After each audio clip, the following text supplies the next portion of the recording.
అయోధ్య చర్చిపై దాటవేత ఆ సీజేపీకి సంబంధించి కూడా క్లారిటీ లేని పరిస్థితి. అదే ఖచ్చితంగా నిన్న పార్లమెంట్ లో మనం చూసాం కదా, అమిత్ షా వస్తారు మాట్లాడతారు అని కిరణ్ రిజిజు ఒక ఆఫర్ ఇచ్చారు. అంటే ఇన్ని రోజుల నుంచి రాని అమిత్ షా ఇప్పుడు వస్తారు మాట్లాడతారని చెప్పటము, మోదీ ఏమో పూర్తిగా మొహం చాటేశారు. కానీ ఆయన ఏదో బయట మాట్లాడుతున్నారు, అలానే స్పందించకుండా లేరు. ఏదో ఒక విధంగా రీచ్ అవుట్ టు యూత్ అన్న పద్ధతిలో వాళ్ళు చేస్తున్నారు. ఈ రోజు మీరు గమనిస్తే వర్మ, బీజేపీ వాళ్ళు నిరసన ప్రదర్శన చేశారు. ఇది మామూలుగా చాలా అసాధారణమైన విషయం. ఎందుకంటే అధికారంలో ఉన్న పార్టీ, అందులో అంత శక్తివంతమైన రాష్ట్రాల్లో కూడా ఉన్న పార్టీ, వాళ్ళు మకర ద్వార దగ్గర నిరసన ప్రదర్శన చేశారు. ఇంకొకటేమో జార్ఖండ్లో కూడా విద్యార్థులు ఆందోళన చేస్తుంటే అక్కడ కూడా వీళ్ళు చాలా తీవ్ర నిరసన చేశారు.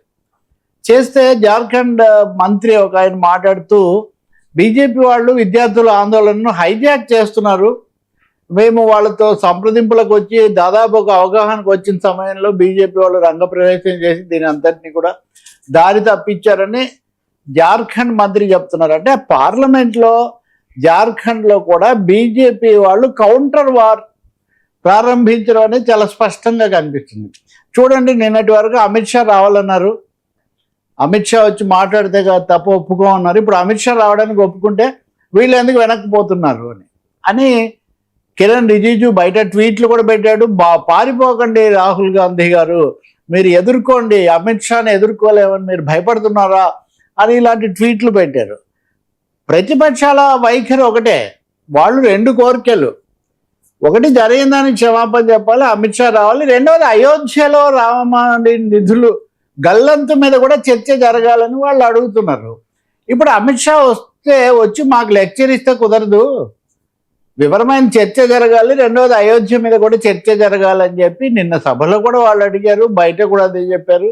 ఈ రెండు విషయంలో రాజీ పడకూడదు, అలాగే జరిగిన దానికి విచారం ఎంతో కొంత ఉండాలి. ఇది ఫార్మల్గా అమిత్ షా వచ్చి ఎదురుదాడి చేసేస్తే కుదరదు అని ఒక కండిషన్ పెట్టారు వాళ్ళు. ఇక్కడ ఒకటైతే మనకు అర్థమవుతుంది, ప్రభుత్వము ఈ నీట్ పరీక్ష దానికంటే అయోధ్య సమస్య మీద చాలా ఎక్కువగా వాళ్ళు వరి అవుతున్నట్టు కనిపిస్తుంది. అయోధ్య మీద పార్లమెంట్లో పూర్తి స్థాయి చర్చ జరిగితే ఏ విషయాలు బయటకు వస్తాయో అన్న ఒక ఆందోళన మట్టుకు కేంద్రాన్ని పట్టుకున్నట్టు కనిపిస్తుంది. సో ఏదో ఒక విధంగా అయోధ్య మీద మటుకు స్పందించట్లేదు. ఇప్పుడు అమిత్ షా వస్తారని చెప్పింది కూడా ఈ జంతర్ మంతర్ ఆందోళనలో అక్కడ జరిగిన నిర్బంధం మీద తప్ప, వచ్చి కూడా ఆయన ఏం చెప్పుండేవాళ్ళు, ఎలా ఎదురుదాడి చేసి ఉండేవాళ్ళు, అవన్నీ మనం ఊహించుకోవచ్చు. రెండో వైపున విద్యార్థుల మీద కేసులనండి, దాడులు, ప్రచారాలు అవన్నీ యథాతథంగా సాగుతున్నాయి కదా. ఇప్పుడు అవన్నీ కాకుండా అదనంగా నిరసన ప్రదర్శన కూడా చేసి సవాళ్ళు చేశారు. ఇంకా రాహుల్ గాంధీ మద్బాగు అని, పారిపోవద్దు రాహుల్ గాంధీ పారిపోయారని. అంటే మీరు చూడండి, నేరేటివ్ కౌంటర్ నేరేటివ్. ఆందోళన విద్యార్థులు చేశారు, బొద్దింకలు అన్నది వాళ్ళు బొద్దింకలమైన ఆందోళన చేస్తే దాని మీద విరుచుకుపడింది వీళ్ళు. మీరు నిర్బంధంగానికి పాల్గొన్నారు కాబట్టి క్షమాపణ చెప్పండి అని అడిగితే, క్షమాపణ మీరు చెప్పాలి, నేను మిమ్మల్ని క్షమిస్తున్నానని మోదీ గారు ఒక వీడియోలు చేశారు. అఫ్కోర్స్ ఒక అమ్మాయి చేసిన వీడియో మీడియాలో వచ్చింది, అది చాలా దారుణంగా ఉంది.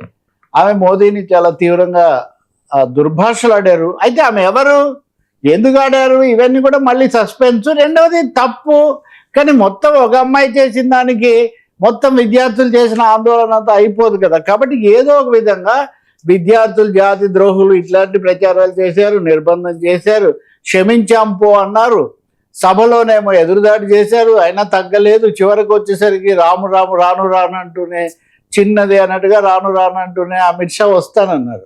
అంటే నువ్వు రాముడి సంగతి కూడా చూడు, రాములవారి గుడికి వచ్చే చిన్నది. ఆ పాటలో రెండో లైన్ ఏంటి, రాను అంటూనే చిన్నది, రాములవారి గుడికి వచ్చే చిన్నది అని.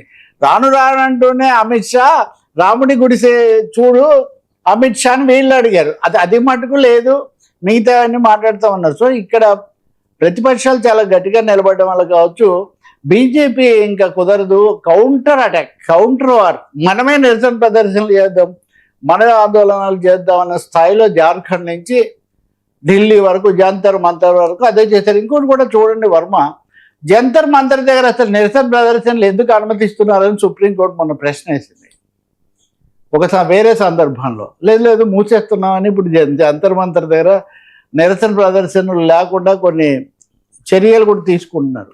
కాబట్టి ఒక తీవ్రమైన నిన్న మనం 3 విద్యా సంస్థల గురించి కూడా మాట్లాడాము. ఒకటి జవహర్లాల్ నెహ్రూ యూనివర్సిటీ, రెండవది ముంబైలో ఉన్న Tata institute of social sciences, ఇంకొక అంశం కూడా ఇటువంటిదే వచ్చింది, ఒక చర్చకు సంబంధించింది. కాబట్టి 3 అంశాల్లో విద్యార్థులు గట్టిగా నిలబడుతుండటంతో ఇది ఇంకా కుదిరే పని కాదని ఈ 2 రోజులు ముగించాలి. వీళ్ళు అనడమే కాదు, స్పీకర్ ఓం బిర్లా నిన్న సభలో మాట్లాడారు. ఈరోజు కూడా సభ సమావేశం కాగానే నాకు చాలా ఆవేదన కలుగుతుంది, చాలా బాధ కలుగుతుంది. సభ ఇలా వృధా అయిపోతుంది.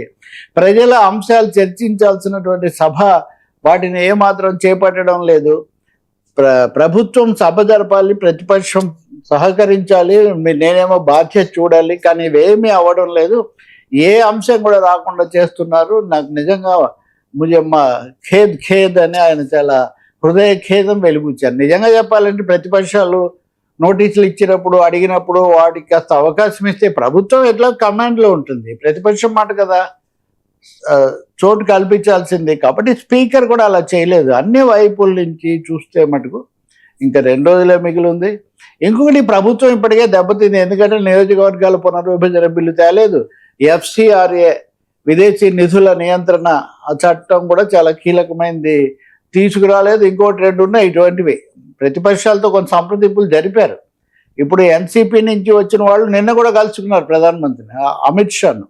ఎన్సీపీ నుంచి, శివసేన నుంచి, తృణమూల్ కాంగ్రెస్ నుంచి వచ్చిన వాళ్ళతో ఆమోదించాలనుకున్నారు. కానీ ఏం జరిగిందంటే ఎక్కువ మంది ఈ విషయం గుర్తించలేదు. డిఎంకే బలపరుస్తుంది అనుకున్నారు, ఈ ఎన్సీపీ బలపరుస్తుంది అనుకున్నారు. ఈ తృణమూల్ కాంగ్రెస్ చీలిక వర్గం ఉంది, వాళ్ళే ఎక్కువ మంది ఉన్నారు, ఆ వర్గం బలపరుస్తుంది అనుకున్నారు. కానీ అందరు బలపరచలేదు చివరకు. మాకు సీట్ల పెంపు, నియోజకవర్గాల పునర్విభజన మీద మాకు సందేహాలు ఉన్నాయి, మీరు ఆ సందేహాలు తీరిస్తే మేము బలపరుస్తా ఉన్నారు. ఆ చర్చ పెడితే వాళ్ళేం సందేహాలు తీసుకొస్తారు అని ప్రభుత్వానికి ఒక ఆందోళన. కాబట్టి ఈసారికి మటుకు ఇది రాముడి ఖాతాలో, బొద్దింకల ఖాతాలో రాసేసి సభ ముగిద్దాము అనే ఆలోచనలో ఉన్నట్టు మటుకు కనిపిస్తుంది, మిగిలిన 2 రోజులు ఏదన్నా అయితే తప్ప. రాహుల్ గాంధీ, అలాగే ప్రియాంక గాంధీ, లేకపోతే ఇతర ప్రతిపక్ష నాయకులు కూడా చాలా తీవ్ర స్థాయిలోనే స్పందిస్తున్నారు. ఇదంతా ఒక మాయ నాటకం నడిచింది అంతే. ఈ మాయ నాటకంతో మభ్యపెట్టాలనుకున్నారు, దాన్ని మేము ఎక్స్పోజ్ చేశాం కాబట్టి పారిపోయారు అని. ఇప్పుడు పారిపోయింది ఎవరు? ప్రభుత్వము పారిపోయింది అన్నది అయితే సభ జరగలేదు కాబట్టి కాదు, ప్రతిపక్షమే పారిపోయింది, మేమే నిరసన తెలిపాము అనేది వీళ్ళుంది. కాబట్టి ఇది దీనికి ఏమన్నా అర్థం చెప్పాలంటే ఆ శ్రీరామచంద్రుడికే తప్ప మీకు నాకు అర్థమయ్యే విషయం కాదు ఇది. సార్ ఎలా ఉంటే సార్ 1 కోటి ఓట్లు కథం ప్రకాష్ రాజ్పై ఓటు వేయటం. ప్రకాష్ రాజ్ మొనార్క్ విషయానికి వద్దాం. ముందు నుంచి ఆందోళన చెందుతున్నదే, అనుకుంటున్నదే. ఆంధ్రప్రదేశ్లో దాదాపు 45 లక్షల ఓట్లు, తెలంగాణలో 75 లక్షల ఓట్లు. ఇవన్నీ తేడాలు ఉన్నాయని పక్కన పెట్టినవి. ఇప్పుడు ఇది కాకుండా తెలంగాణలో మొత్తానికి 1 కోటి ఓట్లు పోతాయేమో అని ఒక సందేహం కూడా చాలా ఎక్కువగా ఉంది. 1 కోటి ఓట్లు అంటే చూడండి, దాదాపు 5వ వంతు 2 రాష్ట్రాల్లో కలిపి ఉమ్మడి రాష్ట్రంలో ఉన్న ఓట్లను తీసుకుంటే తర్వాత ఒక 5వ వంతు 1/5 ఆఫ్ ది ఓట్స్ గల్లంతు అయిపోయేలా, గల్లంతు అయిపోయే కాదు, గల్లంతు చేయబడే ఒక పరిస్థితి చాలా స్పష్టంగా కనిపిస్తుంది. ఇప్పటికే అయోమయం, జిల్లాల వారీగా చూస్తే చాలా తక్కువ రిజిస్ట్రేషన్ అయినవి ఉన్నాయి. అంటే వాళ్ళు ఇచ్చిన ఎన్యూమరేషన్ పేపర్స్ వెనక్కి ఇచ్చిన వాళ్ళు